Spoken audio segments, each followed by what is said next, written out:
Good morning. You're listening to FloorDaily.net, and I'm Kemp Harr. This morning, my guest is Scott Humphrey, who's the brand new CEO at the WFCA, the World Floor Covering Association. Scott, how you doing? I'm doing great. How about you, Kemp? I'm good. Thanks for spending time with us. You've just been named a week and a half ago to become the CEO of the WFCA.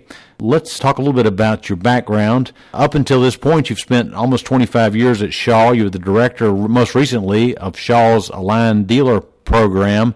You're from Chatsworth, Georgia, right? That's correct. I started out working my dad's carpet mill, HRH Rug, back in 1970. So when I was 7 years old, my dad thought child labor law meant you were supposed to work them, and so he did.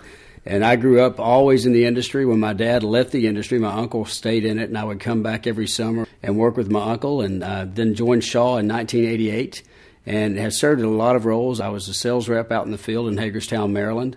Came back to head up the recruiting and hired a lot of the salespeople and management now that's in effect at Shaw today.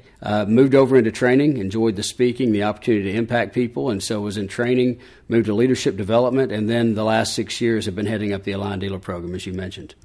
One of the reasons that some people may have heard your name is because for the last 8 years you've been writing a column in Floor Focus magazine called People Power, and I always like to say that you're the Zig Ziglar of the flooring industry.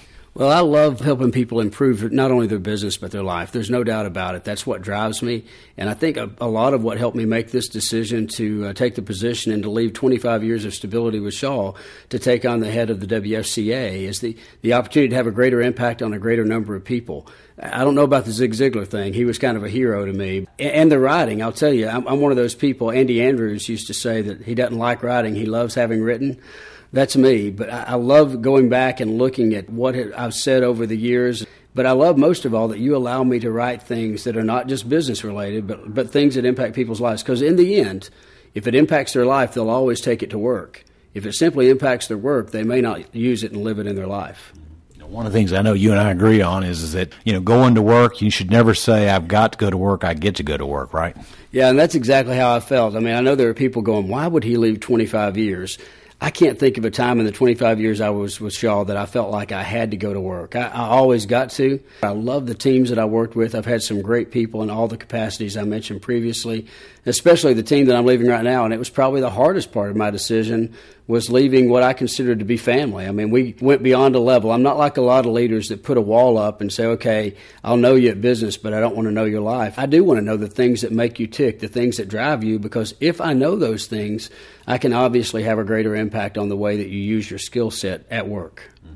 Well, let's delve into the decision to leave Shaw a little bit further. I mean, that had to have been a tough decision. It was. I've told people, I use the term gut-wrenching. I was happy where I was. I really did not go after this position. Honestly, I didn't know it was still open. I got a phone call one day, and somebody asked me, would you put your name in the hat? And I said no. And they said, well, I'll tell you what, would you at least look at the job description? And I guess kind of to get them off my back, I said, yeah, just send it to me. And when I looked at the job description, it looked like I could have written it, or at least that I was in the room when it was written. When I thought about how I wanted to end my career, I'm about to turn 50. Actually, next week I'll be 50 years old. I thought, okay, now it's time to start thinking about the impact that you're having. And when I looked at that job description, I realized that was the opportunity to have the greatest impact. And it was very appealing to me. When I went through the interview process, I was very impressed with some of the people that I met, the ones that were interviewing me, and how they lived their lives, their standards, the things that they stood for, the success of their business. All those things were appealing. But it was never a leaving Shaw that was appealing to me. It was always more of what I was going to, not what I was going away from. What do you think the skill sets that you bring to this position that will help you be more effective? Well, as you know from the articles I've written for Floor Focus, I'm passionate about leadership. And I think that when you're in a position of leadership, there's an onus to that. It's a position of authority, but it's also a gift to be able to have an impact on a group of people. I think that's one of the things. The ironic thing, and I mentioned before, without the 25 years at Shaw, I don't think that they would have been interested in me at all. I think it's all the things that I was groomed to be. The other thing that I think I do well is I ask the right questions. I firmly believe there's much more power in having the right question than there is in having the right answer. I love to speak. I'm politically savvy. I have a distant cousin was Humphrey, who was the Vice President of the United States. I tell people all the time that I grew up in a 10-foot wide trailer, which I did, but over our Naugahyde couch was a picture of the Vice President of the United States. And so I've always been passionate about that.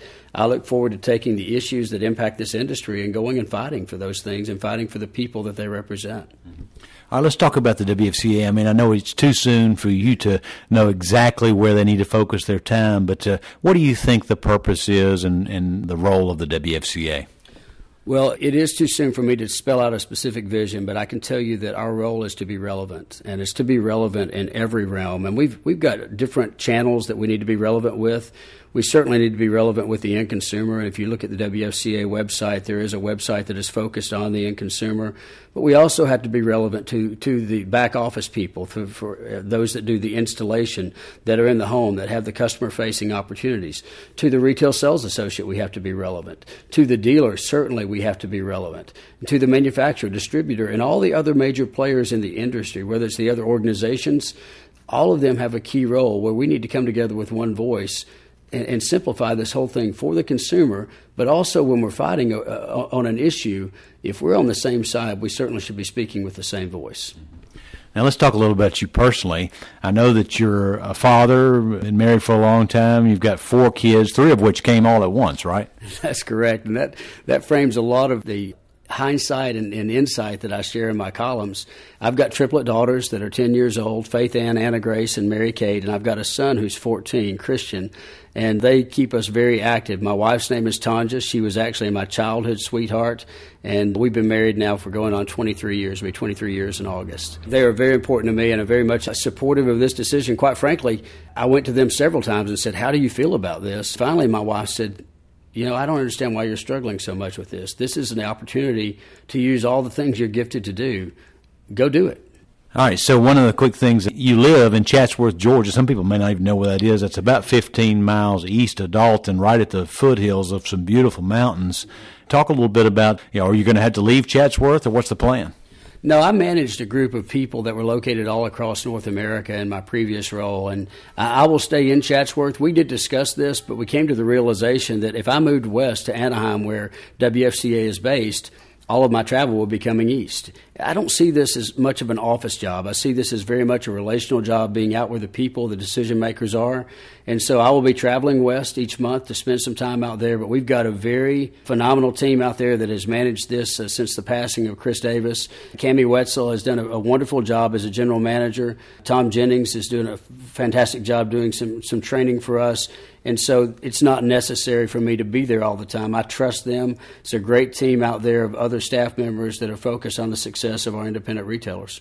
Well, Scott, congratulations on being appointed to this. I know you're going to do a good job. Again, we've been talking to Scott Humphrey, who's the new CEO of the WFCA, and you've been listening to Kemp Harr and FloorDaily.net.